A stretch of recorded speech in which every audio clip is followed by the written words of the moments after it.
O komunizmu i zločinima u komunizmu vrlo često se govori. Posebno se tu ističe metoda likvidacije i smaknuća intelektualaca kao prvi korak kojim se branio sistem. Ovoga nisu bili pošteđeni ni Bošnjaci, tvrde historičari.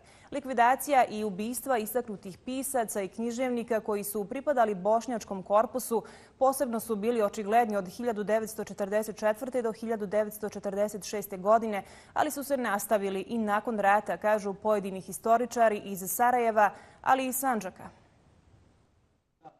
Na skupu posvećenom negativnom utjecaju komunizma na život, rad i razvoj Bošnjaka rečeno je kako su istaknuti članovi bošnjačke zajednice godinama sistemski ubijani. Sve zbog, kako kažu, straha od prevlasti i dominacije Bošnjaka muslimana koji su nestajali nakon brzih presuda po kratkom postupku. To su bili popularni književnici, ljudi dominantni, a koji su predvodili određenu bošnjačku misao, bošnjačku književnost.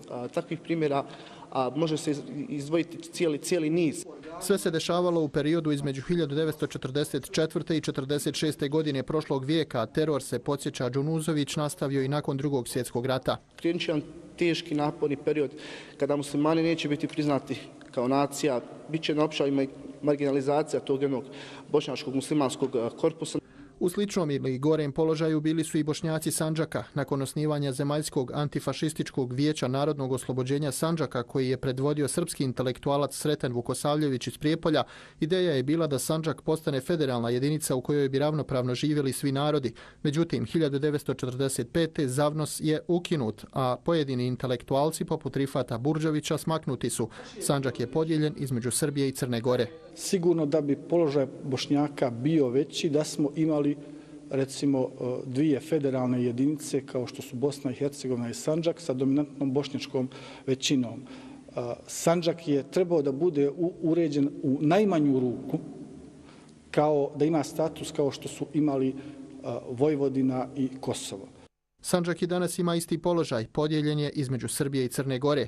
Tu živi gotovo 500 000 ljudi, a Bošnjaci su i dalje najmnogobrojniji. No to se, kako kaže Mehonić, ne vidi u praksi. Primjer je zapošljavanje u javnim službama. Iako su Bošnjaci dominantni, vrlo mali broj radi u policiji, sudstvu, tužilaštvu, u komunalnim inspekcijskim službama i tako dalje. Iako je komunizam prošlost i u sadašnjosti su prisutni problemi. Bošnjaci su i dalje ugroženi, ali na drugačiji način. Spori im se pravo na jezik. Ratni zločinci koji su ih ubijali dobijaju nagrade. Slave se datumi koji su otvorili mračni period 90-ih.